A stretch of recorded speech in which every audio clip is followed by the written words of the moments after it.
नमस्कार दोस्तों, स्वागत है आपका हमारे YouTube चैनल जीके ट्रैकर पे। देखिए फ्रेंड्स, आज के इस वीडियो में हम बात करेंगे जो हमारी एक सीरीज़ है उत्तराखंड परीक्षा वाणी वन लाइनर सीरीज़, और इस सीरीज़ का आज हम 24वां भाग यहाँ पे कवर करेंगे। इस सीरीज़ में हम पूरी परीक्षा वाणी को वन लाइनर के फॉर्मेट में कवर कर रहे हैं। इस सीरीज़ से आपके जो परीक्षा वाणी की किताब है, जितने भी क्वेश्चन वहाँ से बन सकते हैं, हर पेज से, हर पैराग्राफ से, वो सभी प्रश्न आपके इस सीरीज़ में हम कवर कर रहे हैं। अभी तक हमने 23 भाग में 1150 प्रश्नों को कवर किया है। आज की इस वीडियो को वहीं से शुरू करेंगे जहां लास्ट वीडियो में छोड़ा था। तो चलिए फ्रेंड्स, वीडियो को शुरू करते हैं। अगर आपने इस सीरीज के जो हमारे प्रीवियस वीडियोस हैं उनको नहीं देखा, आप उन्हें प्लेलिस्ट में जाके देख सकते हैं। चलिए शुरू करते हैं। पहला प्रश्न है हमारा, राज्य में होली की कौन कौन सी शैलियां प्रचलित हैं? तो राज्य के अंदर होली की 2 शैलियां प्रचलित हैं, खड़ी होली और बैठकी होली। पूछा जा सकता है कितनी शैलियां प्रचलित हैं? तो 2 शैलियां प्रचलित हैं। ठीक है, चलिए दूसरा प्रश्न है हमारा, राज्य में घी संक्रांति त्यौहार कब मनाया जाता है? राज्य के अंदर घी संक्रांति त्यौहार, जिसे ओलगिया त्यौहार भी कहते हैं, ठीक है, इस दिन घी खाना शुभ माना जाता है। पूरे उत्तराखंड में यह त्यौहार आपके सितंबर मध्य में मनाया जाता है, यानी कि 15 सितंबर के आसपास इस त्यौहार को मनाया जाता है। तो ये आपको ध्यान रखना है, घी संक्रांति, जिसे हम ओलगिया उत्सव या ओलगिया त्यौहार भी कहते हैं। चलिए, पूछा जा सकता है कि किस दिन उत्तराखंड में घी खाना शुभ माना जाता है? तो घी संक्रांति पर। अगला प्रश्न है, मकर संक्रांति त्यौहार का अन्य नाम क्या है? मकर संक्रांति त्यौहार, जिसे हम घुघुतिया त्यौहार या काले कौवा त्यौहार भी कहते हैं। ये क्वेश्चन आपको डायरेक्टली इस तरीके से बन सकता है, आपको एग्जाम में पूछ लेगा कि निम्न में से किस त्यौहार को काले कौवा त्यौहार कहा जाता है? तो वो है आपका मकर संक्रांति त्यौहार। ठीक है, एक फैक्ट आपको और याद रखना है, यह जो त्यौहार है इसे मूल रूप से कुमाऊं का माना जाता है। पूछ सकता है मकर संक्रांति त्यौहार को मूल रूप से कहां का माना जाता है? तो इसे कुमाऊं का माना जाता है, कुमाऊं क्षेत्र का। नेक्स्ट है, किस त्यौहार को बसंत उत्सव के रूप में मनाया जाता है? देखिए, बसंत उत्सव के रूप में कौन से त्यौहार को मनाते हैं? सही आंसर है फूल संक्रांत त्यौहार। ठीक है, जिसे हम फूलदेई के नाम से भी जानते हैं। तो फूल संक्रांत या फूलदेई, इसको हम बसंत उत्सव के रूप में मनाते हैं। क्वेश्चन बन सकता है। देखिए, आज के वीडियो में हम हमारा जो 10वां अध्याय चल रहा था उसी को हम कंटिन्यू कर रहे हैं, और आज के वीडियो में आपको त्यौहारों से जुड़े हुए प्रश्न, मेलों से जुड़े हुए प्रश्न, उत्सव महोत्सवों से जुड़े हुए प्रश्न देखने को मिलेंगे। और ये मोस्ट इंपॉर्टेंट टॉपिक है, हर एग्जाम के अंदर यहां से आपके 1 या 2 क्वेश्चन जरूर बनते हैं। चलिए, नेक्स्ट है हमारा, कुमाऊं का प्रसिद्ध पशुओं का त्यौहार कौन सा है? देखिए, कुमाऊं का प्रसिद्ध पशुओं का त्यौहार है खतुड़वा त्यौहार। ये आपको याद रखना है। कई बार ऐसे पूछ लेगा खतुड़वों का त्यौहार किस प्रकार का त्यौहार है? तो ये पशुओं का त्यौहार है। यह त्यौहार, इसकी शुरुआत कब होती है, ये पूछा जाता है। देखिए, खतुड़वा त्यौहार का अपना एक इतिहास है। कहा जाता है कि जब लक्ष्मी चंद वंश का राजा था, इसने गढ़वाल के ऊपर 7 बार आक्रमण किए, लेकिन 7 बार उस समय जो पंवार राजा था मानशाह, उससे लक्ष्मी चंद हर बार पराजित हुआ। उसके बाद लक्ष्मी चंद ने जब 8वीं बार गढ़वाल पर हमला किया, उस वक्त जो गढ़वाल का सेनापति था उसका नाम था खतर सिंह। तो उस खतर सिंह को लक्ष्मी चंद ने यहां पर, या उसकी सेना ने मार दिया। उसी उपलक्ष्य में कि 8वीं बार उन्हें थोड़ी सी जीत यहां पर मिली खतर सिंह को मारने के रूप में, उसी उपलक्ष्य में कुमाऊं में खतुड़वा त्यौहार की शुरुआत हुई। तो पूछा जा सकता है खतुड़वा त्यौहार की शुरुआत किस चंद शासक के काल में हुई? लक्ष्मी चंद के शासन काल में। क्यों हुई, वो पूरी कहानी मैंने आपको बताई। ठीक है, यह जो उत्सव है खतुड़वा त्यौहार, मोस्टली 17 सितंबर को मनाया जाता है। नेक्स्ट है, रक्षाबंधन को गांवों में क्या कहा जाता है? देखिए, रक्षाबंधन को गांवों में जन्मों पुण्यों के नाम से भी जाना जाता है। ये आपको याद रखना है। ये क्वेश्चन ऐसे बन जाएगा कि निम्न में से किस त्यौहार को गांवों में जन्मों पुण्यों कहते हैं? तो रक्षाबंधन के त्यौहार को कहते हैं। ठीक है, चलिए, नेक्स्ट है, चैनतौल उत्सव किस देवता को समर्पित है? चैनतौल उत्सव ये आपके देवल समेत देवता को समर्पित है, और यह उत्सव मुख्यतः पिथौरागढ़ में लगता है। ठीक है, तो चैनतौल उत्सव किसको समर्पित है? देवल समेत देवता को, और यह उत्सव आपके पिथौरागढ़ जिले में लगता है। नेक्स्ट है हमारा, कुमाऊं में फसल कटने के उपलक्ष्य में कौन सा त्यौहार मनाया जाता है? कुमाऊं के अंदर जब फसल काटी जाती है उस समय कौन सा त्यौहार मनाया जाता है? कलाई त्यौहार। इंपॉर्टेंट है, मोस्ट इंपॉर्टेंट, इसको टिक करना। आपको पूछेगा कुमाऊं में फसल कटने के उपलक्ष्य में कौन सा त्यौहार है, आप बताएंगे कलाई त्यौहार। ठीक है। नेक्स्ट है, गांव को बीमारी से बचाने के लिए कौन सा त्यौहार मनाया जाता है? तो गांवों को बीमारी से बचाने के लिए सारा त्यौहार मनाया जाता है, तो ये आपको याद रखना है। ठीक है, तो दोनों बातें आपको यहाँ पे याद रखनी है कि गांव को अगर बीमारी से बचाना है तो कौन सा त्यौहार मनाया जाएगा? सारा त्यौहार। फसल कटने के उपलक्ष्य में कलाई त्यौहार। ठीक है, ये जो सारा त्यौहार है इसमें जो नंदा देवी हैं उनके दूतों की पूजा यहाँ पर की जाती है गांवों को बीमारी से बचाने के लिए। पूछा जा सकता है कि नंदा देवी के दूतों की आराधना किस त्यौहार में की जाती है? सारा त्यौहार। अगला प्रश्न है हमारा, संतान कल्याण के लिए कौन सा पर्व मनाया जाता है? तो संतान के कल्याण के लिए भिरौली पर्व यहां पर मनाया जाता है, तो ये इंपॉर्टेंट है। ये जो 3 मेले हैं आपके, सबसे पहले हमने देखा फसल कटने में कौन सा है? कलाई, बीमारियों से बचने के लिए सारा, और संतान कल्याण के लिए भिरौली। ये तीनों आपको याद रखने हैं, तीनों मोस्ट इंपॉर्टेंट हैं। नेक्स्ट है, महासू देवता का त्यौहार है। देखिए, महासू देवता का त्यौहार है जागड़ा त्यौहार, ये आपको याद रखना है। और महासू देवता कौन सी जनजाति के प्रमुख देवता हैं? जौनसारी जनजाति के। तो जौनसार क्षेत्र में मनाया जाता है आपका जागड़ा त्यौहार, जो कि महासू देवता का त्यौहार है। ठीक है, जौनसारी जो जनजाति है इनका एक प्रमुख तीर्थ स्थल है हनौल, तो ये भी किसका है? ये महासू देवता का ही मंदिर है या उनका तीर्थ स्थल है, तो ये भी आपको याद रखना है, पूछा जा सकता है। जागड़ा त्यौहार किसका है? महासू देवता का। और महासू देवता किस जनजाति के प्रमुख देवता हैं? तो ये हैं आपके जौनसारी के, और इनका प्रमुख तीर्थ स्थल है हनौल। ठीक है, चलिए नेक्स्ट है, श्रावणी मेले का आयोजन कहाँ होता है? श्रावणी मेला, इसका आयोजन जागेश्वर धाम में होता है। ठीक है, जागेश्वर धाम अल्मोड़ा में है, और कई बार हम इससे जो आपके जुड़े हुए फैक्ट हैं उनको कवर कर चुके हैं कि ये जटागंगा के किनारे है, उत्तराखंड का 5वां धाम इसको माना जाता है। ठीक है, नेक्स्ट है, सोमनाथ मेला कहाँ लगता है? मोस्ट इंपॉर्टेंट मेला है। जितने भी मेले हम आज के इस वीडियो में पढ़ेंगे उनमें सबसे ज्यादा इंपॉर्टेंट अगर कोई है तो वो ये वाला मेला है, सोमनाथ मेला। कई बार ये पेपर में पूछा गया है। सोमनाथ मेला आपके अल्मोड़ा के मासी क्षेत्र में लगता है। आपको ये जगह का नाम भी याद रखना है, क्योंकि एग्जाम के अंदर जब ये पूछा गया था आपको अल्मोड़ा ना देकर उसने सिर्फ मासी क्षेत्र यहां पर दिया था। तो यह मेला, सोमनाथ मेला, अल्मोड़ा के मासी क्षेत्र में लगता है। ठीक है, दूसरा फैक्ट आपको जो इस मेले से याद रखना है, कौन सी नदी के तट पर लगता है? तो यह मेला रामगंगा नदी के तट पर लगता है। ठीक है, अब अगर एग्जाम में आ जाए कौन सी रामगंगा, पूर्वी या पश्चिमी, तो ध्यान रखना यह मेला पश्चिमी रामगंगा के संगम पर लगता है। ठीक है, अल्मोड़ा में लगता है, पश्चिमी रामगंगा के वहां पर तट में लगता है। एक और चीज आपको यहां से याद रखनी है, जो हमारा अगला प्रश्न है कि पशुओं के क्रय विक्रय के लिए प्रसिद्ध मेला कौन सा है?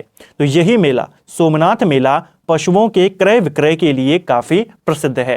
ये प्रश्न दोनों तरीके से पूछा जा चुका है कि क्रय विक्रय के लिए कौन सा मेला और ये मेला कहां लगता है, इसीलिए ये मोस्ट इंपॉर्टेंट मेला है। ठीक है, चलिए नेक्स्ट है, प्रसिद्ध गणनाथ मेला किस जनपद में लगता है? जो फेमस गणनाथ मेला है ये आपके अल्मोड़ा जनपद में लगता है। ठीक है, तो आपको ध्यान रखना है गणनाथ मेला कहाँ लगता है? अल्मोड़ा में ये लगता है। कार्तिक पूर्णिमा के अवसर पर इस मेले का आयोजन होता है।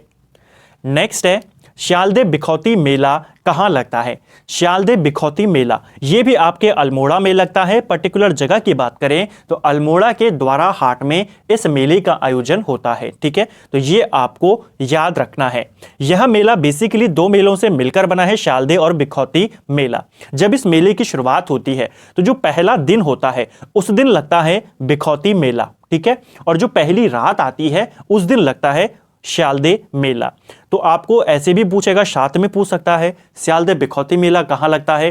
द्वारा हाट में, या फिर ऐसे दे देगा श्यालदे मेला कहाँ लगता है, बिखौती मेला कहाँ लगता है। दोनों साथ में लगते हैं। जो पहला दिन आता है उसमें बिखौती मेला, जो पहली रात आती है उसमें श्यालदे मेला। कहाँ लगते हैं? द्वारा हाट में लगते हैं। ठीक है, नेक्स्ट है हमारा, प्रसिद्ध पूर्णागिरि मेला कहाँ लगता है? जो फेमस पूर्णागिरि मेला है आपका, ये चंपावत में लगता है। ठीक है, चंपावत के अंदर जो टनकपुर के नजदीक में पूर्णागिरि मंदिर है, ठीक है, जो टनकपुर है चंपावत में, इसी के नजदीक है पूर्णागिरि मंदिर। इसी मंदिर में लगता है पूर्णागिरि मेला।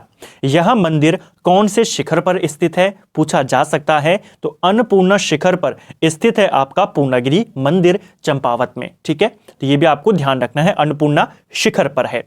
एक क्वेश्चन जो इससे रिलेटेड एग्जाम के अंदर पूछा गया था, आपको डायरेक्टली पूछा था कि यह पूर्णागिरि मेला किस अवसर पे लगता है? तो यह मेला चैत्र नवरात्र पे लगता है। ठीक है, एग्जैक्टली यही चीज एग्जाम के अंदर पूछी गई थी। ठीक है, कि जो पूर्णागिरि मेला है ये कब लगता है? तो चैत्र नवरात्र पर यह मेला लगता है। आपको याद होना चाहिए कहाँ लगता है? चंपावत के पूर्णागिरि मंदिर में। पूर्णागिरि मंदिर कौन से पर्वत शिखर पर है? तो अन्नपूर्णा शिखर पर स्थित है। ठीक है, चलिए, माना जाता है कि जहां पर यह पूर्णागिरि मंदिर है, सती जी की नाभि यहां पर गिरी थी। पूछा जा सकता है। नेक्स्ट है हमारा, बगवाल मेले का आयोजन किस अवसर पर होता है? बगवाल मेला, जिसे हम आषाढ़ी कौतिक भी कहते हैं। ठीक है, आषाढ़ी कौतिक किसको कहते हैं? बगवाल मेले को। और इसका आयोजन रक्षाबंधन के अवसर पर होता है। ठीक है, कहाँ होता है? तो चंपावत में इसका आयोजन होता है। ठीक है, चंपावत के अंदर जो वाराही देवी मंदिर है वहां पर यह मेला लगता है। बगवाल मेला कहाँ लगता है? वाराही देवी मंदिर चंपावत में रक्षाबंधन के अवसर पर लगता है। और इसी मेले को आषाढ़ी कौतिक भी कहते हैं। यह भी आपको याद रखना है। ठीक है, एक और चीज याद रखनी है आपको, हमने बात करी कि यह मेला रक्षाबंधन के अवसर पे लगता है, लेकिन अल्मोड़ा के कुछ क्षेत्र में बगवाल मेला दीपावली के अवसर पर भी लगता है। तो यह भी आपको याद रखना है। पूछेगा अल्मोड़ा में जो आपका ये वाला मेला लगता है बगवाल मेला, जिसे आषाढ़ी कौतिक कहते हैं, कब लगता है? तो अल्मोड़ा का जो कुछ क्षेत्र है, ताकुला जो ब्लॉक है अल्मोड़ा में, उसके आसपास ये दीपावली में लगता है। चंपावत में ये रक्षाबंधन के अवसर पर लगता है। ठीक है, बगवाल खेला जाता है जिसे हम पत्थर युद्ध के नाम से भी जानते हैं। और 2013 के बाद से यह पत्थर युद्ध फूल और जो पुष्प हैं इनके साथ खेला जाता है। ठीक है, फल और फूलों के साथ ये खेला जाता है। ठीक है, तो ये आपको याद रखना है। नेक्स्ट है, लड़ी धूरा मेला कहाँ लगता है? लड़ी धूरा मेला ये भी आपके चंपावत में लगता है। इंपॉर्टेंट है, पूछा जाता है। नेक्स्ट क्वेश्चन है हमारा, मानेश्वर मेला किस जनपद में लगता है? देखिए, मानेश्वर मेला, ये मेला भी पशुओं से संबंधित है। जो पशु होते हैं, खास तौर पे जो दूध देने वाले पशु होते हैं, दुधारू पशु होते हैं, उनके अच्छे स्वास्थ्य के लिए इस मेले का आयोजन किया जाता है। मानेश्वर मेला पूछा जा सकता है कि दुधारू पशुओं को या उनके स्वास्थ्य के लिए कौन सा मेला लगता है? मानेश्वर मेला। और ये मेला आपके चंपावत में लगता है। इंपॉर्टेंट है, आपको ध्यान रखना है। ठीक है, जो दुधारू पशु होते हैं उनके अच्छे स्वास्थ्य के लिए कौन सा मेला लगता है? मानेश्वर मेला। ये भी पशुओं से संबंधित है, लेकिन ये उनके अच्छे स्वास्थ्य के लिए है। और जो हमने ऊपर पढ़ा था आपका सोमनाथ मेला, वो पशुओं के क्रय विक्रय से संबंधित है। ठीक है, चलिए, नेक्स्ट है, प्रतिवर्ष थल मेले का आयोजन किस जनपद में होता है? तो हर साल थल मेला जो लगता है आपका, ये पिथौरागढ़ में लगता है। इंपॉर्टेंट है, डायरेक्टली क्वेश्चन पूछ लेगा थल मेला कहाँ लगता है? तो ये मेला आपके पिथौरागढ़ में लगता है। और इस मेले की शुरुआत कब हुई थी? मोस्ट इंपॉर्टेंट है, आपको डेट सहित याद रखना है। इस मेले की शुरुआत 13 अप्रैल 1940 को हुई थी। ठीक है, अब आप देख सकते हैं यह मेला आपके किसके लिए लगता है? तो जलियांवाला बाग हत्याकांड की स्मृति में इस मेले का आयोजन होता है। ठीक है, तो क्वेश्चन बनेगा आपका थल मेला कहां लगता है? आप बताएंगे पिथौरागढ़। पूछेगा इसकी शुरुआत कब हुई? 13 अप्रैल 1940। पूछेगा जलियांवाला बाग हत्याकांड की स्मृति में कौन सा मेला लगता है? तो वो लगता है आपका थल मेला। इंपॉर्टेंट है, तीनों बातें आपको याद रखनी है। नेक्स्ट है हमारा, काली और गोरी नदी के संगम पर कौन सा मेला लगता है?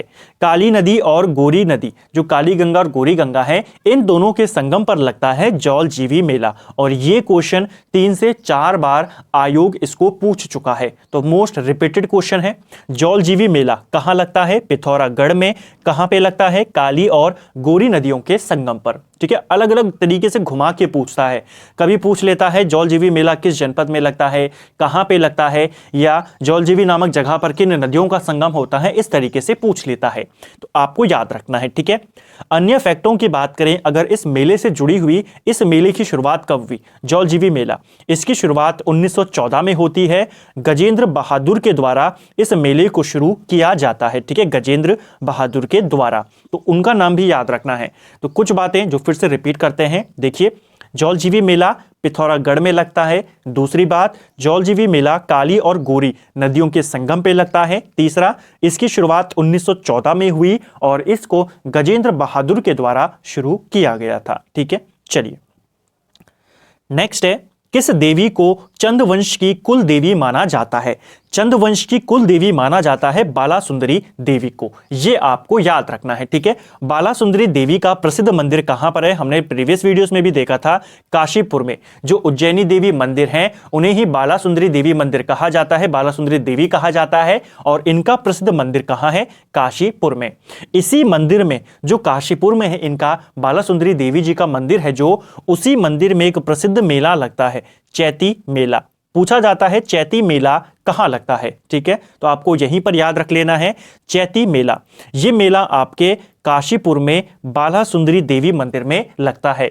और यह मेला किस जनजाति से संबंधित है? प्रमुख मेला किस जनजाति का है? तो यह भी हमने देखा था, यह बोक्सा जनजाति का प्रसिद्ध मेला है, ठीक है, चैती मेला। तो आपके कितने सारे क्वेश्चन यहां पर बने? पहला, चंदवंश की कुल देवी माना जाता है बालासुंदरी देवी को, ठीक है। इनका मंदिर काशीपुर में है, जहां पर एक मेला लगता है, चैती मेला, जो कि किसका है? बोक्साओं का प्रमुख मेला है। तो ये सारी बातें आपको याद रखनी है। धनुष बाण युद्ध के लिए प्रसिद्ध मेला कौन सा है? देखिए, धनुष बाण युद्ध के लिए प्रसिद्ध मेला है बिस्सू मेला, जो कि उत्तरकाशी जनपद में लगता है, ठीक है, ये आपको याद रखना है। इस मेले के अंदर धनुष बाण युद्ध होता है, धनुष बाण से युद्ध यहां पर किया जाता है। उस युद्ध को क्या कहा जाता है? स्थानीय भाषा में। तो जो यहां पर मेला लगता है और उसमें युद्ध होता है, इसे स्थानीय भाषा में ठोटा खेलना कहा जाता है। तो पूछा जा सकता है, ठीक है, कहां लगता है बिस्सू मेला? उत्तरकाशी में लगता है और स्थानीय भाषा में इसे ठोटा खेलना कहा जाता है। और यह मेला धनुष बाण युद्ध के लिए प्रसिद्ध है। हमने यहां पर देखा कि बिस्सू मेला आपके उत्तरकाशी में लगता है और बिस्सू मेला आपका जौनसार क्षेत्र में भी लगता है। तो दोनों आपको याद रखने हैं, ठीक है, कहां कहां लगता है? उत्तरकाशी में लगता है और जो जौनसार क्षेत्र है वहां पर भी यह मेला लगता है। श्रीनगर स्थित कमलेश्वर मंदिर में कौन सा मेला लगता है? एक क्वेश्चन तो यही हो गया, कमलेश्वर मंदिर कहाँ है? ये आपके श्रीनगर में है और यहाँ पर आपका बैकुंठ चतुर्दशी का मेला लगता है। काफ़ी ये प्रसिद्ध मेला है और ये यहाँ पे संतान प्राप्ति के लिए यहाँ पे काफ़ी ज़्यादा ये प्रसिद्ध यहाँ पर ये मंदिर है, ठीक है, कमलेश्वर मंदिर। तो ये आपको याद रखना है, यहाँ पर कौन सा मेला लगता है? बैकुंठ चतुर्दशी का मेला। नेक्स्ट है हमारा, प्रसिद्ध दनगल मेला कहाँ लगता है? तो जो फेमस दनगल मेला है ये आपके पौड़ी के सतपुली में इसका आयोजन होता है, ठीक है, पर्टिकुलर लोकेशन सतपुली है और जनपद पूछेगा तो पौड़ी है। दनगल मेला कहाँ लगता है? ये सतपुली में लगता है। अगर बात की जाए किस अवसर पे लगता है, पूछा जा सकता है, तो महाशिवरात्रि के अवसर पर इस मेले का आयोजन होता है। चंद्रबदनी मेला किस जनपद में लगता है? चंद्रबदनी मेला ये आपके टिहरी गढ़वाल का जो चंद्रबदनी मंदिर है वहां पर ये मेला लगता है। तो आसान है, आप सभी जानते हैं चंद्रबदनी मंदिर कहाँ है, ये आपके टिहरी में है और यहीं पर लगता है चंद्रबदनी मेला, ठीक है। चलिए नेक्स्ट है हमारा, हरियाली पूड़ा मेला कहाँ लगता है? देखिए, हरियाली पूड़ा मेला ये हमने जो कल एमसीक्यूज वाली हमारी वीडियो थी उसमें भी किया था। हरियाली पूड़ा मेला आपके कर्णप्रयाग चमोली में लगता है और उससे जुड़े हमने दो तथ्यों को भी देखा था, ठीक है। तो हरियाली पूड़ा मेला कर्णप्रयाग, हरियाली मेला नैनीताल, हरियाली देवी मंदिर रुद्रप्रयाग, ठीक है। चलिए, ये तीनों आपको याद रखने हैं, तीनों मिलते जुलते हैं, एग्जाम में पूछे गए हैं, इसीलिए मैंने यहां पर इनको दोबारा से क्लियर किया। नेक्स्ट है, पौराणिक तिमुड़ा मेला कहाँ लगता है? जो पौराणिक तिमुरा मेला है ये आपके जोशीमठ में लगता है। ठीक है, जब बद्री विशाल या बद्रीनाथ धाम के कपाट खुलने वाले होते हैं तो उनके कपाट खुलने से किसी एक शनिवार को, यानी कि उनके कपाट खोलने से पहले का जो शनिवार है उसमें ये मेला लगता है, तिमुरा मेला। ठीक है, तो पूछा जा सकता है बद्रीनाथ धाम के कपाट खुलने से पहले कौन सा मेला लगता है जोशीमठ में? तिमुरा मेला। ये आपको याद रखना है। नेक्स्ट है, डिप्टी कमिश्नर बर्नेडी द्वारा गौचर मेले की शुरुआत कब की गई थी? देखिए, डिप्टी कमिश्नर था बर्नेडी और इसने गौचर मेले की शुरुआत 1943 में करी थी। ठीक है, ये मेला अब जो जवाहरलाल नेहरू हैं उनके जन्मदिन पर यह मेला शुरू होता है। ठीक है, हर साल 14 नवंबर को इस मेले की शुरुआत होती है। किसने शुरू करा था गौचर मेले को? ये आपका बर्नेडी ने शुरू करा था 1943 में। ये आपको याद रखना है। ठीक है, गौचर मेला कहाँ लगता है? सभी जानते हैं, चमोली में लगता है। किस मेले को भेड़ बकरियों को पालने वालों के नाम से मनाया जाता है? मोस्ट इंपॉर्टेंट क्वेश्चन है, ये एग्जाम में पूछा जा चुका है। जो आपका नुणाई मेला है जौनसार भावर क्षेत्र में श्रावण के महीने में यह मनाया जाता है, पूरे महीने तक चलता है और ये जौनसार जनजाति का ये एक प्रमुख उत्सव है, प्रमुख मेला है। ठीक है, नुणाई मेला।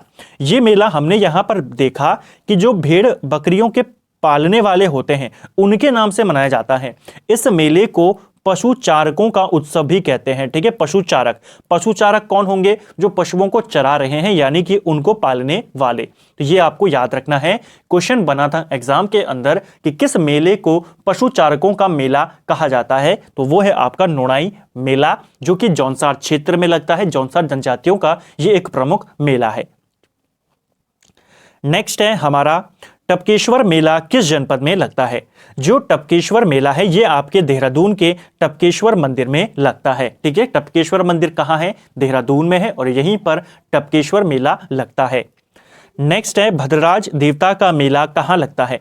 भद्रराज देवता का मेला देहरादून के भद्रराज मंदिर में लगता है। ठीक है, भद्रराज मंदिर भी आपके देहरादून में है, मसूरी में ये स्थित है और यहीं पर इनका मेला लगता है।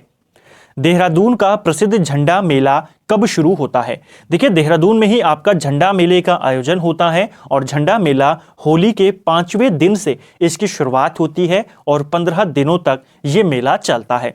इंपॉर्टेंट है, आपको ध्यान रखना है। कई बार डायरेक्टली पूछता है कि झंडा मेला कहाँ लगता है, तो ये आपके देहरादून में लगता है। कब लगता है, किस अवसर पे लगता है? तो होली के 5वें दिन ये मेला लगता है।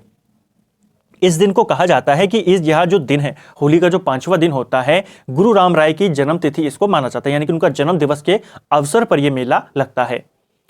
नेक्स्ट है हमारा, चीनी यात्री ह्वेनसांग ने कुंभ मेले को क्या कहा था? देखिए, चीनी यात्री जो ह्वेनसांग था इसने कुंभ मेले को मोक्ष पर्व कहा था। इंपॉर्टेंट है, इसको भी आप जरूर नोट कीजिएगा, काफी ज्यादा इंपॉर्टेंट क्वेश्चन है। आपको सीधा इस तरीके से भी पूछ सकता है कि कुंभ मेले को मोक्ष पर्व किसने कहा था? ह्वेनसांग ने कहा था और यह क्वेश्चन आई थिंक हाल ही में किसी एग्जाम में पूछा गया था। ठीक है, नेक्स्ट है, किस उत्सव को हिमालय महोत्सव के नाम से मनाया जाता है?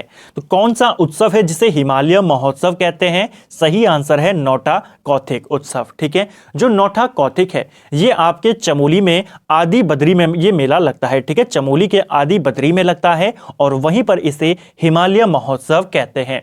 ये क्वेश्चन आपको इस तरीके से भी पूछा जा सकता है कि हिमालय महोत्सव का आयोजन कहाँ होता है? पर्टिकुलर लोकेशन आपको याद रखनी है, आदि बद्री में इसका आयोजन होता है। ठीक है, सुरकंडा उत्सव कहाँ मनाया जाता है? सुरकंडा उत्सव आपके टिहरी के सुरकंडा देवी मंदिर में मनाया जाता है। ठीक है, चरवाहों और कृषकों का प्रमुख उत्सव कौन सा है? चरवाहों और कृषकों का प्रमुख उत्सव है हिल जात्रा उत्सव। ठीक है, ये आपको याद रखना है और यह उत्सव नेपाल की देन इसे माना जाता है। ठीक है, हिल जात्रा उत्सव कहाँ मनाया जाता है? पिथौरागढ़ में मनाया जाता है। यह चरवाहों और कृषकों से संबंधित है। पेपर में पूछा जा चुका है कि कृषकों का त्यौहार कौन सा है प्रमुख? यह है आपका हिल जात्रा उत्सव, जो कि कहाँ मनाया जाता है? पिथौरागढ़ जनपद में। और इस त्यौहार को नेपाल की देन माना जाता है, यानी कि माना जाता है नेपाल से इस त्यौहार को यहाँ लाया गया है। तो ये चीजें आपको याद रखनी है, ठीक है। मुख्यतः यह जो हिल यात्रा उत्सव है, धान की फसल जब उसको बोया जाता है, धान की फसल की रोपाई के समय इस उत्सव को मनाया जाता है, ठीक है। किसके समय? धान की फसल के रोपाई के समय। नेक्स्ट है हमारा कृषि कार्यों से संबंधित गतिविधियों वाला नृत्य कौन सा है? तो कृषि कार्यों से जुड़ा हुआ नृत्य है स्वांग नृत्य, ये आपको याद रखना है। स्वांग नृत्य जो ये हमने ऊपर देखा, हिल यात्रा उत्सव, इसी अवसर पर इस डांस को भी किया जाता है, ठीक है। तो कृषकों का त्यौहार कौन सा है? हिल यात्रा उत्सव, नेपाल की देन माना जाता है, पिथौरागढ़ में मनाया जाता है और धान की फसल की रोपाई के समय मनाया जाता है और इसी से संबंधित एक डांस है स्वांग नृत्य, ये आपको याद रखना है, ठीक है। ऐसे भी पूछ लेगा कि निम्न में से कौन सा नृत्य हिल यात्रा उत्सव के दौरान किया जाता है? तो स्वांग नृत्य। कैसा डांस है ये? कृषि कार्यों से संबंधित है। नेक्स्ट है रामायण उत्सव को किस वर्ष यूनेस्को की सूची में शामिल किया गया था? रामायण उत्सव को यहां पर यूनेस्को की सूची में 2 अक्टूबर 2009 को शामिल किया गया था, ठीक है। मोस्ट इंपॉर्टेंट क्वेश्चन है, आपको याद रखना है। यह रामायण उत्सव मुख्यतः कहां का फेमस है? तो चमोली का जो सुलूर डुंगरी गांव है वहां का ये काफी ज्यादा प्रसिद्ध है। शामिल कब किया गया इसे यूनेस्को में? तो इसे 2 अक्टूबर 2009 को शामिल किया गया। कंडाली उत्सव किस जनपद में मनाया जाता है? कंडाली उत्सव जिसे हम किरजी उत्सव भी कहते हैं, यह हर 12 साल में पिथौरागढ़ में मनाया जाता है। इंपॉर्टेंट है और पेपर में पूछा जा चुका है कि कंडाली उत्सव कितने वर्षों में मनाया जाता है? तो ये 12 वर्षों में मनाया जाता है। नेक्स्ट है भारत चीन युद्ध के बाद किस वर्ष से मानसरोवर यात्रा को पुनः शुरू किया गया था? देखिए, आप सभी जानते हैं भारत चीन युद्ध होता है 1962 में। उस युद्ध से पहले तक जो मानसरोवर यात्रा थी ये बिना किसी रुकावट के होती थी, कोई वीज़ा कोई पासपोर्ट की ज़रूरत यहाँ पर नहीं लगती थी। लेकिन 1962 के बाद इस यात्रा को बंद कर दिया गया। 1981 में इसे दोबारा से शुरू किया गया, लेकिन अब यहाँ जाने के लिए पासपोर्ट ज़रूरी होता है, वीज़ा यहाँ जाने के लिए लगता है। तो ये इंपॉर्टेंट है। दोबारा से इसे शुरू कब किया गया? 1981 में। बंद कब कर दिया था? भारत चीन युद्ध के दौरान, ठीक है, 1962 में। नेक्स्ट है हमारा मानसरोवर यात्रा किस दर्रे से होती है? मानसरोवर यात्रा आपके लिपुलेख दर्रे से होती है और यह क्वेश्चन भी कई बार एग्जाम के अंदर आ चुका है। मानसरोवर यात्रा की शुरुआत अब दिल्ली से होती है, दिल्ली से ये यात्रा जाती है। लगभग 40 दिनों की ये यात्रा होती है। जून से सितंबर के बीच में ये यात्रा होती है। कौन कौन इस यात्रा को करवाते हैं? तो भारत का विदेश मंत्रालय करवाता है, उनके साथ कुमाऊं मंडल विकास निगम ये इस यात्रा को कंडक्ट करते हैं और ITBP के द्वारा ये यात्रा करवाई जाती है। तो 3 है आपका मिनिस्ट्री ऑफ एक्सटर्नल अफेयर्स यानी कि विदेश मंत्रालय, KMVN कुमाऊं मंडल विकास निगम और ITBP, इनके द्वारा यह यात्रा होती है। नेक्स्ट है हमारा नंदा राजात यात्रा किस गांव से शुरू होती है? नंदा राजात यात्रा की बात करें तो इस यात्रा की शुरुआत चमोली के कांसुमा गांव से होती है, ठीक है। ये यात्रा कहां से शुरू हो रही है? चमोली के कांसुमा गांव से। और कहां तक जाती है? तो ये यात्रा आपके होमकुंड तक जाती है, ठीक है। नंदा राजात यात्रा कहां तक जाती है? होमकुंड इस यात्रा का अंतिम पड़ाव है। अगर कुल दूरी की बात करें कांसुमा गांव से लेकर होमकुंड तक, तो कुल दूरी है 280 किलोमीटर, ठीक है। ये आपको याद रखना है, एग्जाम में डायरेक्टली पूछा जाता है। तो नंदा राजात यात्रा की कुल दूरी कितनी है? 280 किलोमीटर। कहां से कहां तक है? कांसुमा गांव से लेकर होमकुंड तक, ठीक है। इस यात्रा को, ये जो 280 किलोमीटर है, करने में 19 से 20 दिन का समय लगता है। और जो नंदा देवी राजात यात्रा है इसका आयोजन प्रत्येक 12 वर्षों में किया जाता है। ये भी आपको याद रखना है, ठीक है। नेक्स्ट है नंदा राजात यात्रा में आगे चलता है। जब नंदा देवी राजात यात्रा शुरू होती है तो यात्रा में आगे आगे 4 सींग वाला मेढ़ा जिसे खाड़ू कहा जाता है वो चलता है, ठीक है। तो ये आपको याद रखना है। नेक्स्ट है किस स्थान पर कुमाऊं के लोग अपनी कुल देवी की डोलियों के साथ नंदा राजात यात्रा में शामिल होते हैं?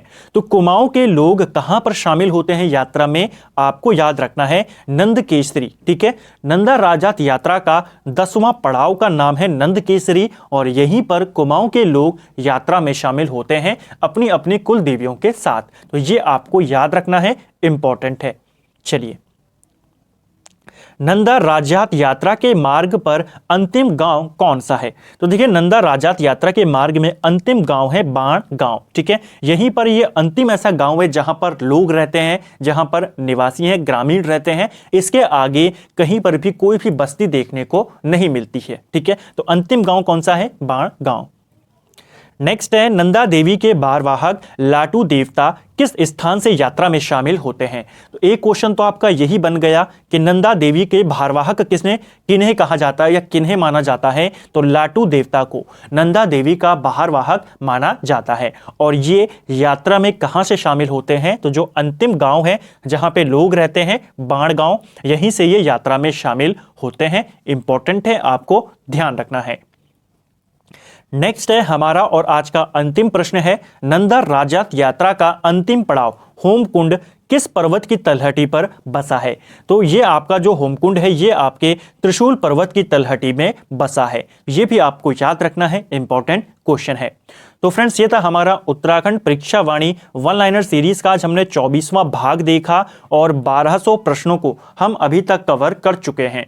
उम्मीद करता हूं आज का वीडियो आपको पसंद आया होगा। अगर आपको ये वीडियो पसंद आया है तो वीडियो को लाइक करें। चैनल पे अगर आप नए हैं तो चैनल को सब्सक्राइब करें, अपने दोस्तों के साथ शेयर करें और चैनल का लिंक या वीडियो का लिंक कम से कम अपने एक सोशल मीडिया प्लेटफॉर्म पर आप जरूर डालें। वीडियो आपको कैसा लगा कमेंट करके जरूर बताएं। Thank you friends.